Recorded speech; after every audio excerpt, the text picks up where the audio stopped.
Terbentuknya keseimbangan pasar dan struktur pasar meliputi A. Permintaan dan penawaran, B. Peran pasar dalam perekonomian.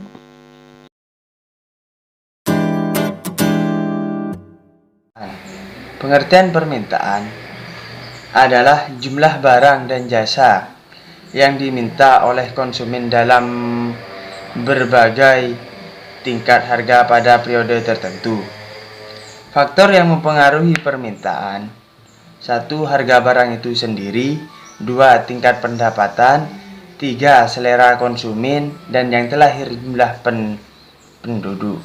Selanjutnya, fungsi permintaan.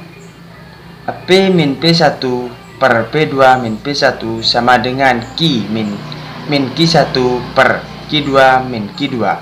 AD sama dengan min AP plus B atau B sama dengan min 1 per A plus B per A. Keterangannya, AD sama dengan jumlah barang, P sama dengan harga barang, A sama dengan konstanta, B sama dengan koefisien. Hukum dan kurva permintaan. Semakin rendah harga barang, maka semakin banyak barang yang diminta. Dan yang sebaliknya, semakin tinggi harga barang, maka semakin sedikit barang yang diminta.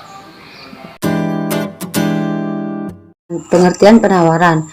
Penawaran adalah jumlah barang atau jasa yang ditawarkan oleh produsen dalam berbagai tingkat harga pada periode tertentu. Faktor yang mempengaruhinya ada 4. 1. Harga barang itu sendiri, 2. Teknologi produksi, 3. Biaya produksi, dan 4. Pajak dan subsidi. Fungsi penawaran. Q sama dengan AP kurangi B atau P 1 per A Q tambah B per A atau P sama dengan Q tambah B per A. Keterangannya P harga barang, Q jumlah barang, A konstanta, B koefisien, dan Q jumlah barang yang ditawarkan. Hukum dan kurva penawaran. Semakin tinggi harga suatu barang, semakin banyak jumlah barang tersebut yang ditawarkan oleh penjual. Begitupun sebaliknya, semakin rendah harga barang, maka semakin rendah jumlah barang yang ditawarkan.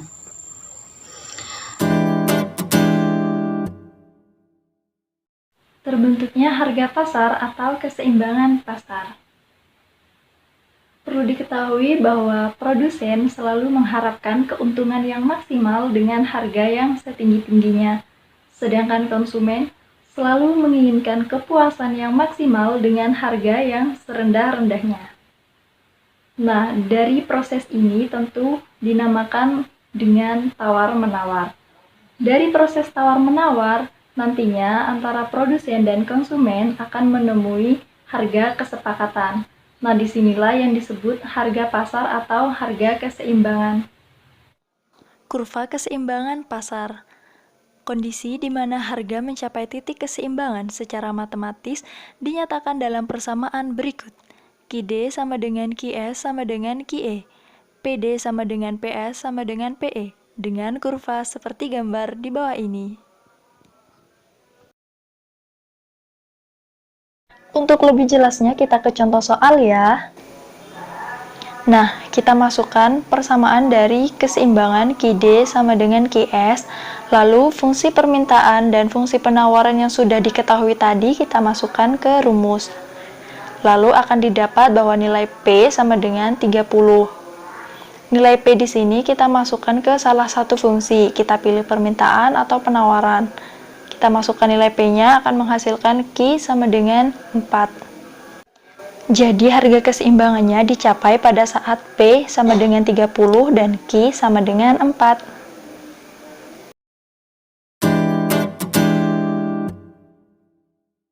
Pengertian elastisitas adalah rasio yang mengukur perubahan jumlah yang diminta atau jumlah yang ditawarkan. Nah, pengertian elastisitas permintaan adalah rasio jumlah barang yang diminta akibat perubahan harga. Selanjutnya, rumus elastisitas permintaan yaitu ED sama dengan delta Q per delta P dikalikan P per Q dengan keterangan seperti pada gambar di samping. Kemudian ada jenis dan kurva elastisitas permintaan yang terdiri dari 5 jenis, yaitu permintaan elastis, inelastis, uniter, elastis sempurna, dan inelastis sempurna, seperti pada gambar. Elastisitas penawaran adalah tingkat perubahan penawaran karena adanya perubahan barang terhadap perubahan harga barang. Rumus elastisitas penawaran atau ES sama dengan delta Q per delta P dikalikan P per Q dengan keterangan seperti pada gambar di samping. Kemudian ada jenis dan kurva elastisitas penawaran, ada 5, yaitu penawaran elastis, inelastis, uniter, elastisitas sempurna, dan inelastis sempurna, seperti pada gambar.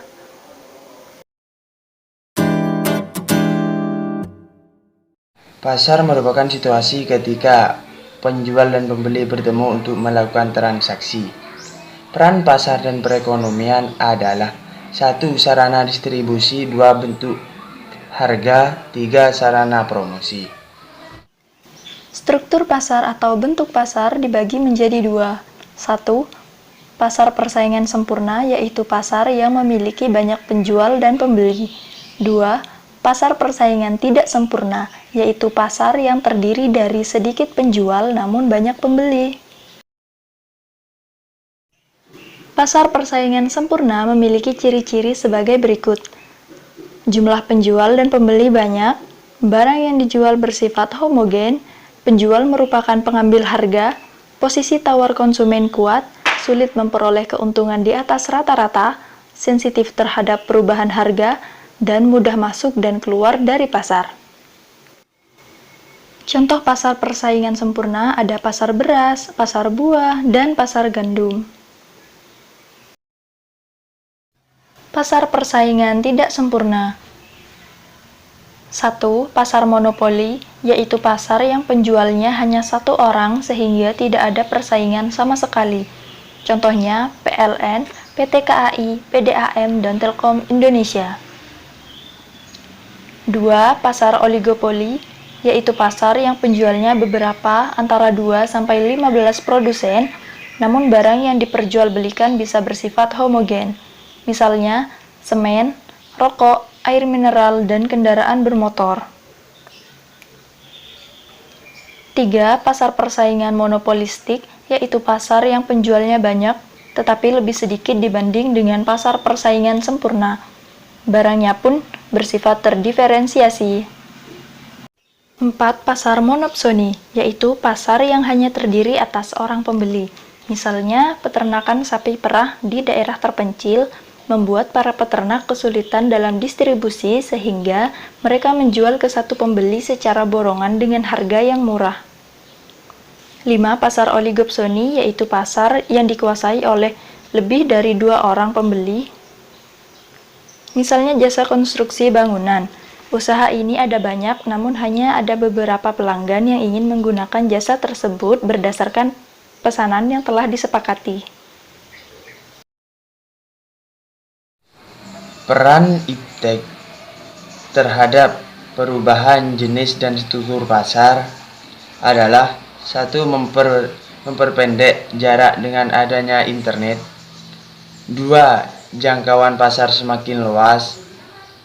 3. Memperluas jaringan usaha. 4. Biaya lebih efisien. 5. Meningkatkan citra perusahaan. 6. Proses transaksi mudah dan simpel.